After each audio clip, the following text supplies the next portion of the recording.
It is football season.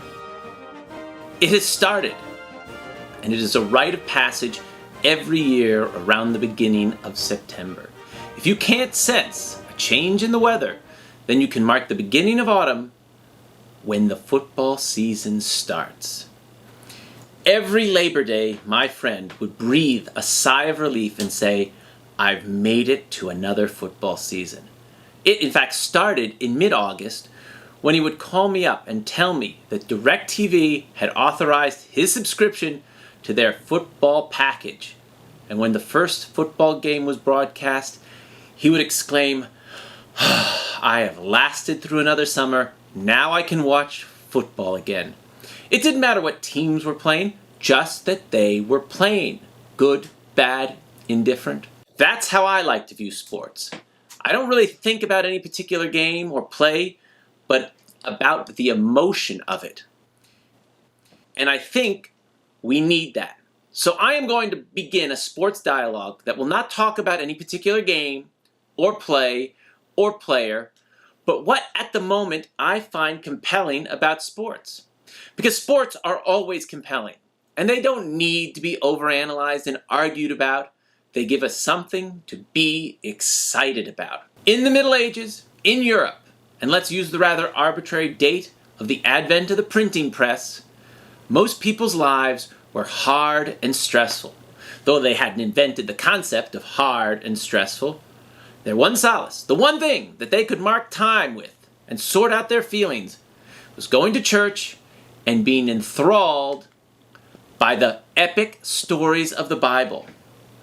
Now, today, we have more things to watch and to listen to, but they're often distractions that divert our attention from the epic to the trivial.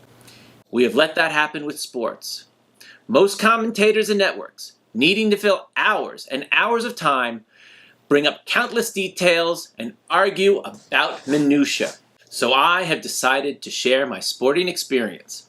It won't focus on any particular team or sport because that's not how I look at sports, but the moments and themes that intrigue, enlighten, and excite me. There are already enough people and pundits out there who dissect the games and its moments and backstories and argue as to whom to lionize and whom to blame.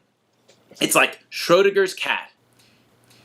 If you analyze sports too much, it stops being a pastime and an escape, and then it devolves into just another metaphor for our individual and social issues. We need to bring a little Grantland Rice back into how we view sports.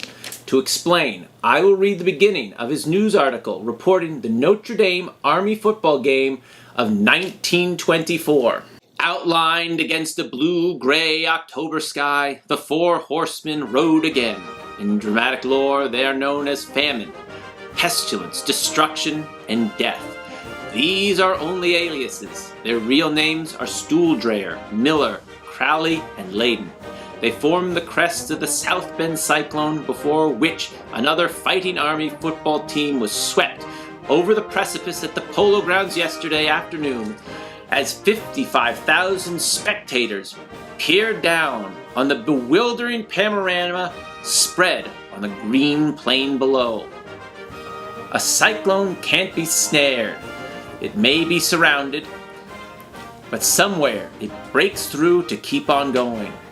When the cyclone starts from South Bend, where the candlelights still gleam through the Indiana sycamores, those in the way must take to storm cellars at top speed. Yesterday, the cyclone struck again as Notre Dame beat the Army 13-7 with a set of backfield stars that ripped and crashed through a strong Army defense with more speed and power than the warring cadets could meet. Wow! Let me tell you something. You didn't need to see the game. You felt it in your soul when you read something like that. Now, something interesting about the article, it takes about a minute to get to the score and another 2 minutes before he starts to describe the game with the line, "On the first play, the fleet Crowley peeled off 15 yards, and the cloud from the west was now beginning to show signs of lightning and thunder." Whew! No amount of replays and flashy graphics can give you the impact of something like that. Now, there are a number of things to note here. First, Grantland Rice does not mention the result of the game until the end of the second paragraph. Why? Because it is a mere detail. The result would distract from the stirring emotional impact that he wants to convey. And because he conveys such emotion, he is able to see the game in its mythical proportions. How else could he have given us the legend of the Four Horsemen and link football inextricably to Greek mythology? Not possible if you just talk statistics and place blame. So, thank you kindly, Grantland Rice, and thank you kindly, and here is to another football season. To my friend, I hope you are breathing a sigh of relief because it has begun again. Thank you kindly.